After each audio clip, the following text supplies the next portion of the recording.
everyone, welcome to my channel where we are going to see about KNN algorithm. तो KNN algorithm में जाने से पहले हम लोग ML के बारे में थोड़ा सा इंट्रोडक्शन देख लेते हैं. Like what are the types of ML, supervised, unsupervised, reinforcement and all those things. Okay, so machine learning को आप सिंपल वर्ड्स में ये समझ सकते हैं कि it is the ability of a machine to learn itself. Okay, कोई भी चीज़ वो खुद से लर्न करे उसको हम लोग मशीन लर्निंग बोलेंगे. तो इसका एक प्रॉपर डेफिनेशन बताते हैं. It is a subset of AI. AI मतलब आर्टिफिशियल इंटेलिजेंस का एक सबसेट होता है which gives machine the ability to use the statistic model. ठीक है, स्टैटिस्टिक मॉडल क्या होता है वो भी मैं ठीक से बताऊंगी. To learn from the data.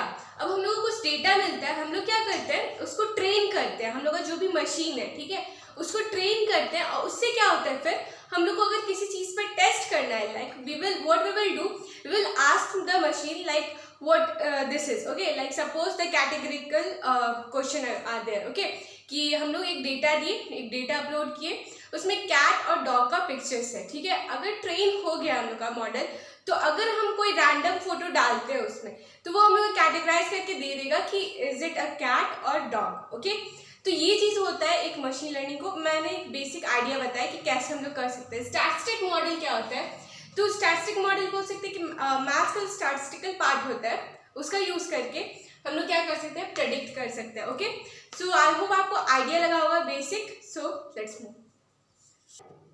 यहाँ पे आपको एक छोटा सा डायग्राम से मैं आपको समझाने की कोशिश कर रही हूँ. ये डेटा है, ठीक है, इसको क्या किया जा रहा है, मॉडल जो भी हम लोग का मशीन है उसको ट्रेन किया जा रहा है. इस डेटा के हेल्प से we are feeding the data and then what we will get the output. So ये बेसिक आइडिया है ताकि आप और अच्छे से समझ पाए.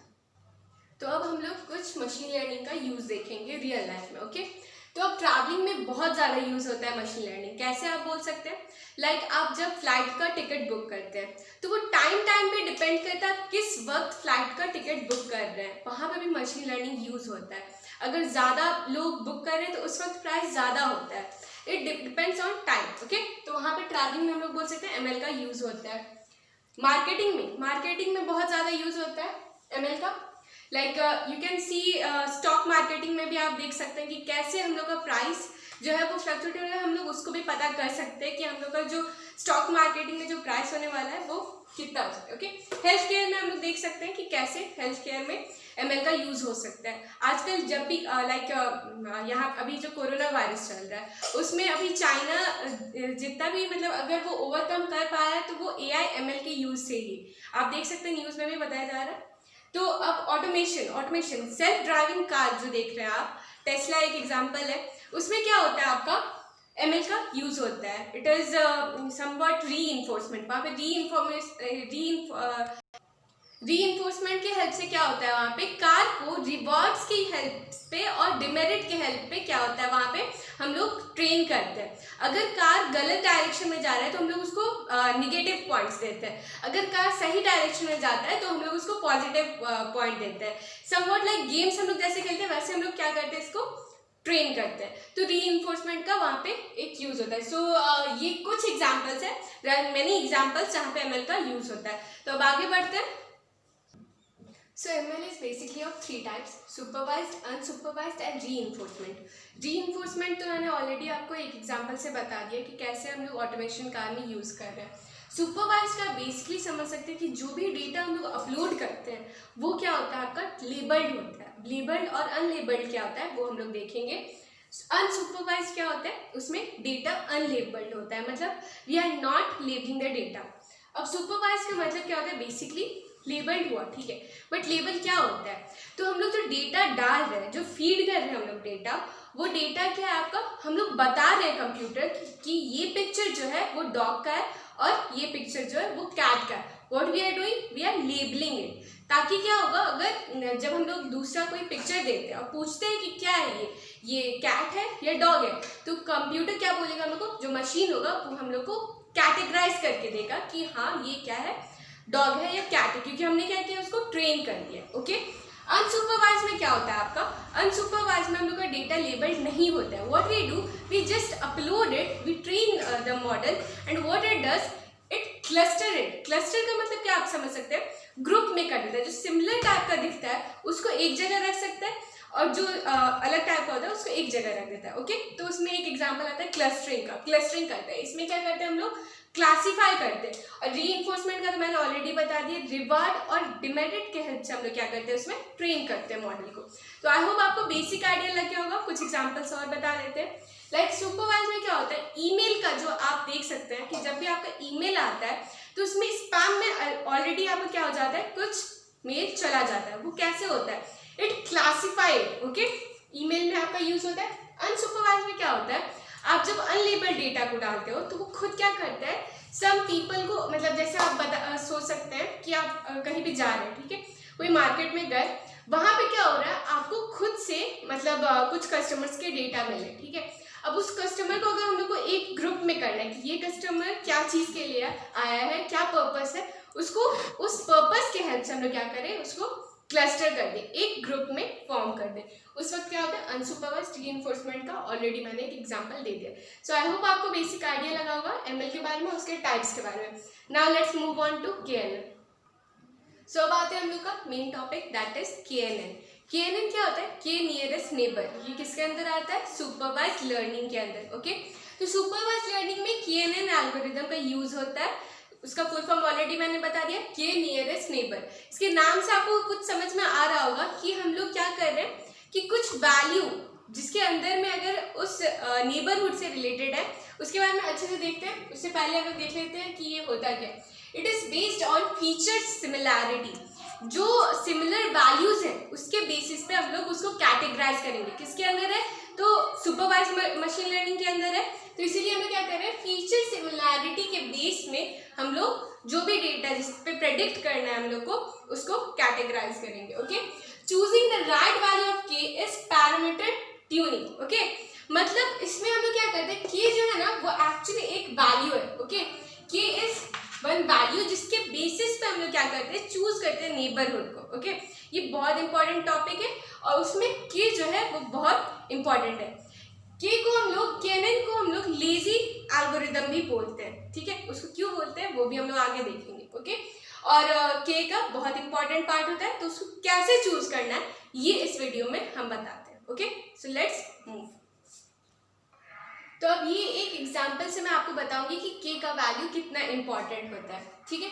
सपोज हम लोग का के का वैल्यू 3 है। ओके, के का वैल्यू 3 है, इसका मतलब क्या होता है कि हम लोग 3 डेटा पॉइंट ही लेंगे, ठीक है। 3 डेटा पॉइंट के बेसिस पे हम लोग कैटेगराइज करेंगे। तो अब अगर इसका वैल्यू 3 है तो हम लोग क्या करेंगे कि ये जो स्टार है, ठीक है, ये वैल्यू है जिसका हम लोग को कैटेगराइज करना है कि क्या ये जो स्टार है वो इस कैटेगरी में आएगा या इस कैटेगरी में आएगा। बेसिकली केएनएन इसी का यूज होता है। ओके, यही चीज हम लोग कैटेगराइज करेंगे कि ये इस कैटेगरी में आएगा या इस कैटेगरी में आएगा।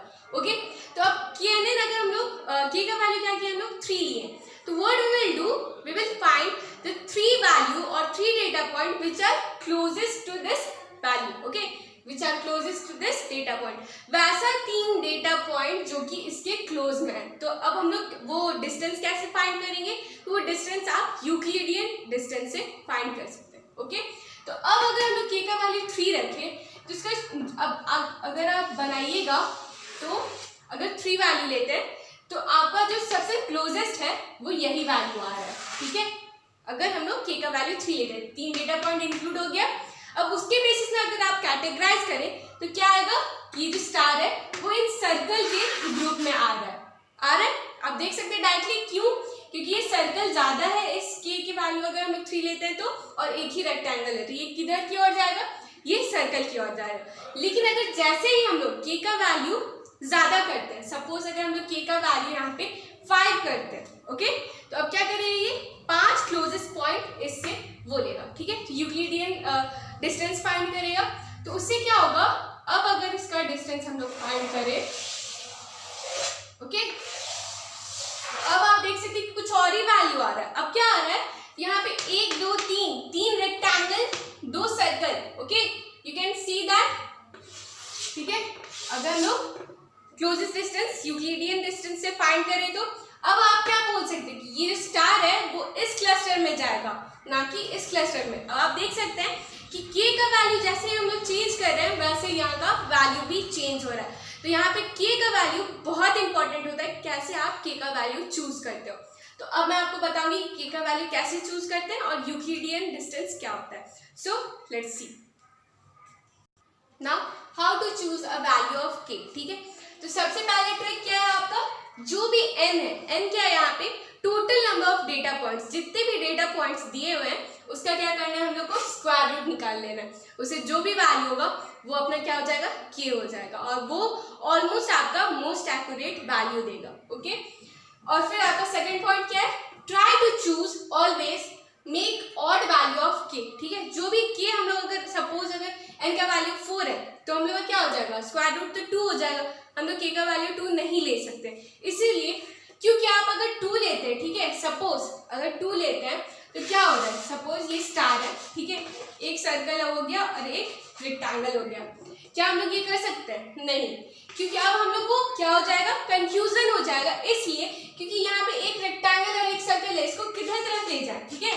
We are getting confuse, so what we will do, we will try to choose the value of k as odd. Okay, try किया, हमेशा हम लोग को ऑड वैल्यू ही लेना है। ओके, सो आई होप आपको बेसिक आइडिया लगा होगा कैसे हम लोग k का वैल्यू चूज कर सकते हैं। Okay, so now let's move to Euclidean distance. तो जैसे कि आप देख सकते हैं कि हम लोग अभी तक क्या बोले कि k जो होगा, जो भी वैल्यू होगा, उससे हम लोग उतना वैल्यू उसका क्लोजेस्ट डिस्टेंस ढूंढेंगे।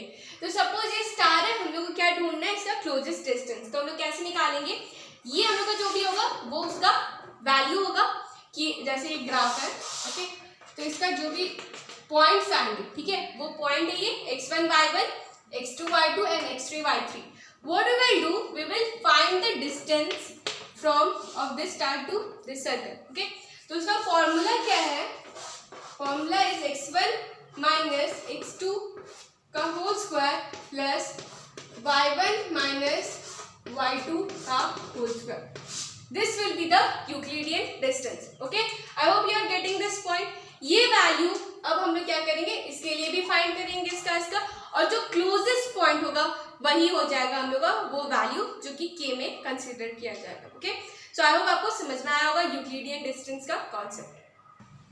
Thank you everyone for watching this video. I hope अगर आपको ये वीडियो पसंद आएगा तो प्लीज़ लाइक और सब्सक्राइब कर दीजिएगा, बेल आइकन को दबाना ना भूलें, और थैंक यू।